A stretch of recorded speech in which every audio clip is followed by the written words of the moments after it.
Susto mo, Ibarra? Hindi magandang biro iyan.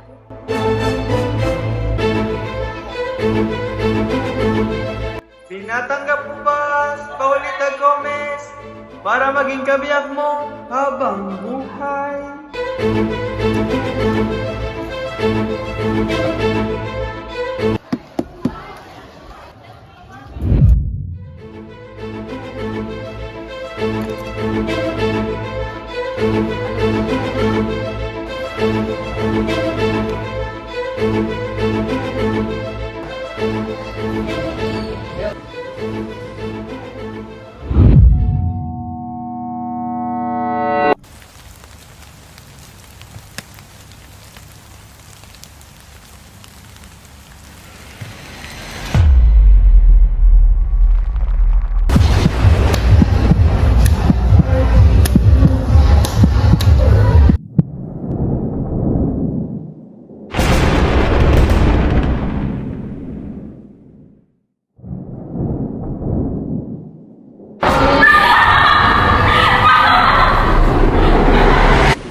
Ken, barbaridad.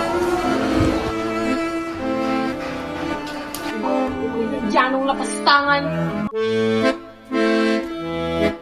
Kapitan, bakit ang tagal tulinan ng barko?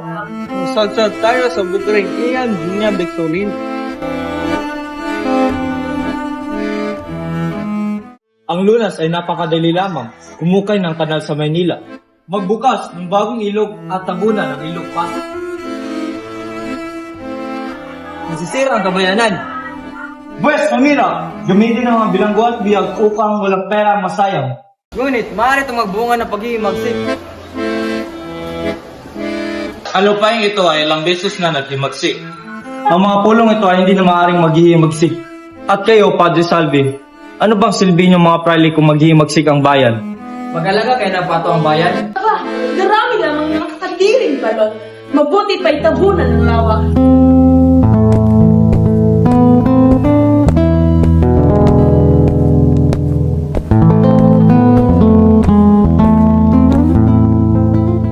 Hindi may katuparan ang Akademya ng Wikang Kastila. May sikatuparan ho, Kapitan. Tagaantay lang kami ng paintol. Tsaka, nabigay na po kami ng 2 kabayo ng Padre Rene kasi siya ay nangako sa amin na makita ang hiniran. Saan naman kayo kukuha ng salapi? Ambag ang mga estudyante. Ang mga magtuturo? Ambag si makaraig ng isa sa kaniyang mga bahay. Totoo bang hindi makabili ng alas ang mga tao sa lalawigan dahil sa kahirapan? Kami bumibili sapagkat hindi naman kailangan. Buti pang samahan niyo na ako uminom ng serbesa. Salamat na lang po, pero Hindi po kami uminom ng serbesa. Sabi ni Padre Camora, ang pag-inom ng maraming tubig ay sanhi ng kawalang sigla. Sabihin niyo kay Padre Camora na uminom ng maraming tubig. upang makaiwas siya ng chismis sa mga relihiyoso.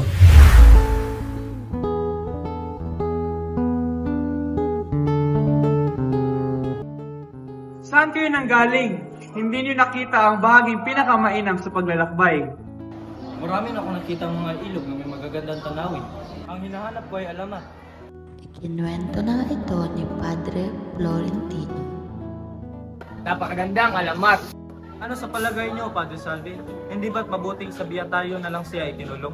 Huwag ninyong kaligtaan ang pinakamaganda, sapagkat ito ang pinakatotoo. Ang himala ni San Nicolas.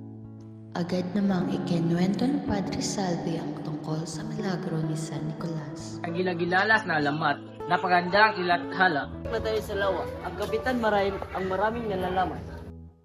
Kapitan, alam ba ninyo kung saan dakop ng lawa napatay ang Guevara, Navarra o Ibarra? Saan nga ba, Kapitan? May naiwan kayang bakas sa tubig? Anong nangyari sa iyo, Ginoong Simon? Di ba sanay ka sa ganito paglalakbay?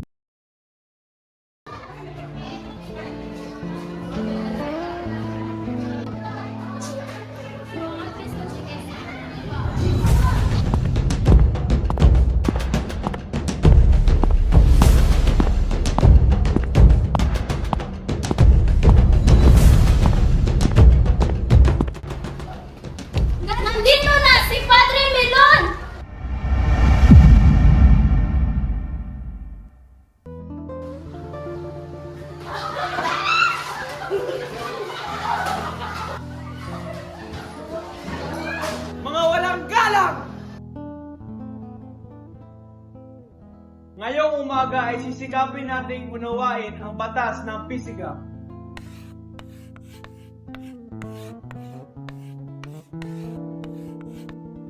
Pundasyon ng imbensyon at pag-unlad. At sino namang makakapagpaliwanag ng unang batas ni Newton? Ang batas na naglalarawan ng katatagan ng isang bagay. Placido! Padre, ang unang batas ni Newton ay... Oo, Placido. Ang unang batas ni Newton. Ito ay ang batas ng inertia. Tama!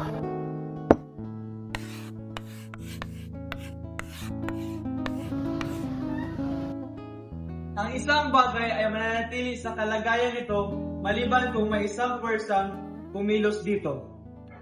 Isang simpleng konsepto, ngunit napakalangkop sa ating pang-araw-araw na buhay. Hoy, anong klase ito? Hindi ko maintindihan. Nakakapagod. Juanito, anong sinasabi mo? Meron ba tayong problema? Padre, wala po. Nag-uusap lang po kami tungkol sa mga batas ng pisika. Mabuti! Kung gayon, ipaliwanag mo ang ikalawang batas ni Newton.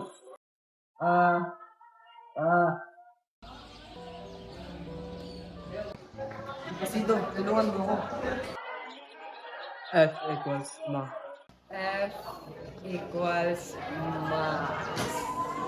Tama! Ang pwersa ay katumbas ng masa times akselerasyon.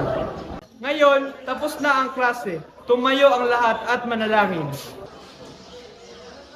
Bueno, jóvenes, antes de irnos, recemos una oración de agradecimiento. Señor, gracias por esta clase y la por oportunidad de aprender. Ayúdanos de aplicar lo que hemos aprendido en nuestra vida diaria. Bendecidos y guardanos. Amén.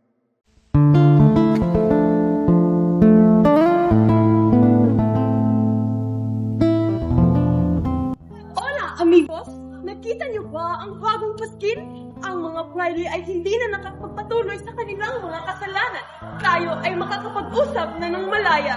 Libre! Oo, Doña Victorina. Pero ano ang ibig sabihin nito? Magbabago ba ang mga bagay-bagay? Nakapagbigay ba ito ng kalayaan sa ating bayan? Sera Kese? Mga kaibigan, natatakot ako. Paano kung tayo ang susunod na mabiktima? Paano kung pagigantihan tayo ng mga praile? Kaya po, Sarah? No changes miedo, iha. Kailangan nating ipaglaban ang ating bansa. Kailangan nating ipaglaban ang ating karapatan at ang ating kalayaan. Viva Libertad! Tama, Doña Victorina. Kailangan nating magkaisa. Kailangan nating ipagpatuloy ang laban para sa ating kalayaan. Hasta la Victoria! Mga kaibigan, hindi natin dapat kalimutan si Simon. Siya ang nagpasimula sa lahat ng ito. Ano ang mangyayari sa kanya? Dionde, SJL? Huwag kang mag-alala, Basilio. Si Simon ay isang bayani. Siya ay gagawin ang tama. El Estion Heroe. Nagpatuloy ang pag-uusap na may mga damdaming pag-asa at determinasyon. Ang mga estudyante at mga makabayan ay nagkaisa upang ipagpatuloy ang laban para sa kalayaan ng Pilipinas.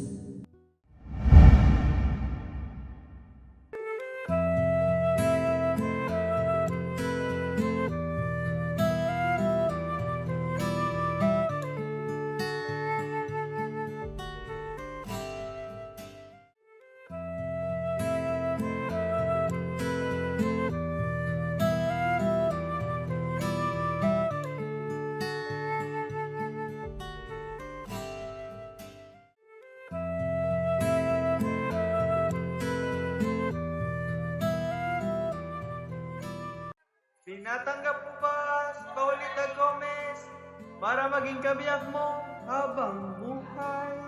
Opo, Padre. Tinatanggap mo ba si Juanito Pales para maging kabiyak mo habang buhay? Inuulit ko, tinatanggap mo ba si Juanito Pales para maging kabiyak mo habang buhay? Opo, Padre.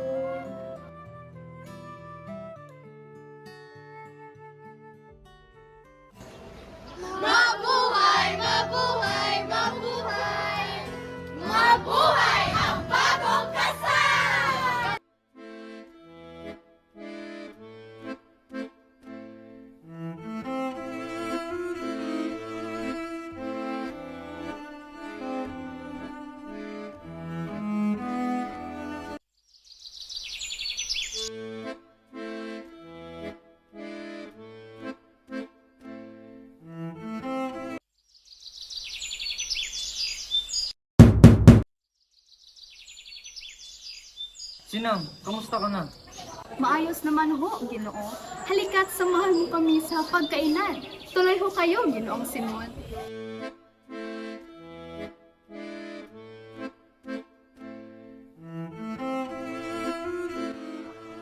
Napakaganda naman ng parang iyan. Maraming salamat, Ginoong Simon.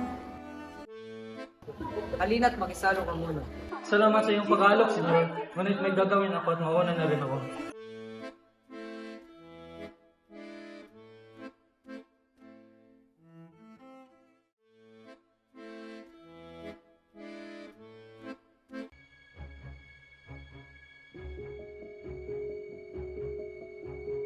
Crisostomo Ibarra?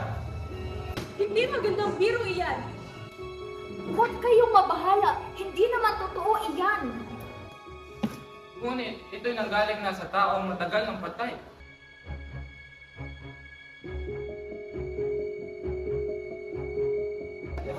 Bawal pumasok dito! Papasukin niyo ko. Kailangan ko silang iligtas.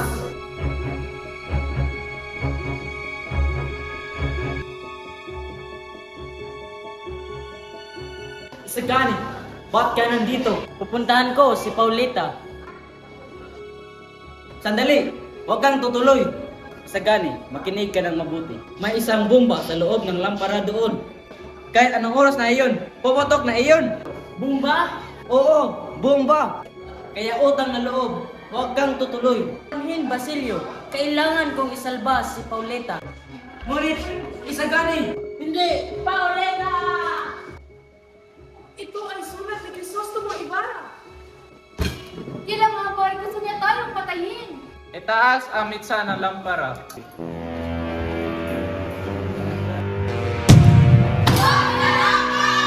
Makahiran! Hulihin siya!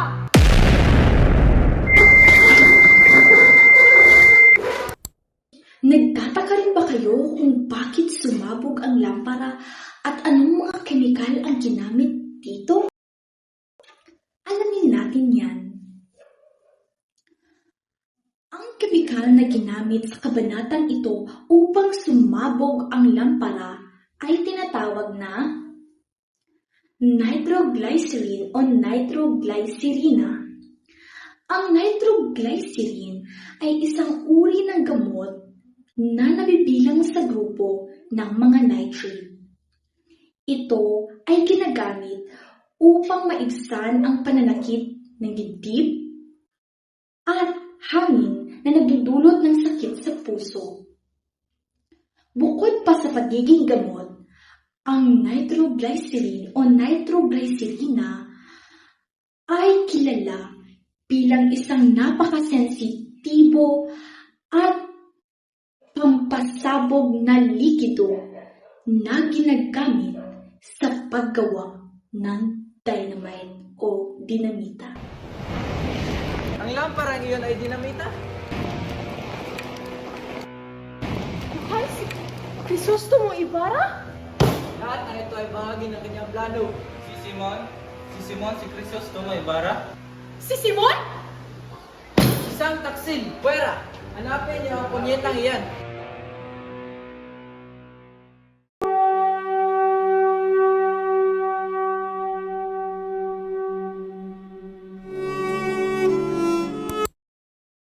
Sa puntong ito ay may isang inumin na nakalalason. Isang halaman na naglalaman ng kakaibang sangkap na maaaring maglason sa mga iinom o kakain nito. Ito ay ang Dieffenbachia. Ang halamang Dieffenbachia ay naglalaman ng calcium oxalate crystals na nagdudulot ng pagsakit ng dila o lalamunan, pamamaga ng katawan, hirap sa paghinga at maaaring magdulot ng kamatayan sa iinom o kakain ng halaman na ito.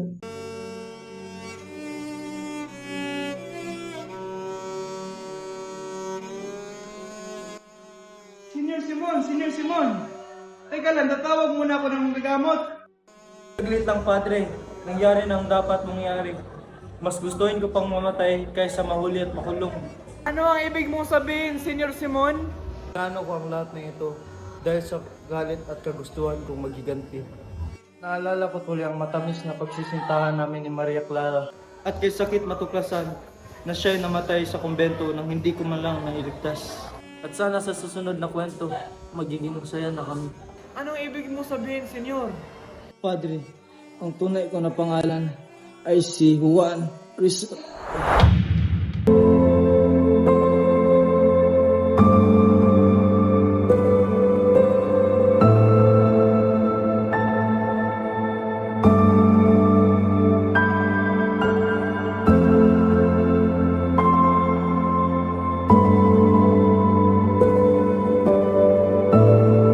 Tumungo ang padre sa isang bangin, dala-dala ang kinalalagyan ng kayamanan ni Simon.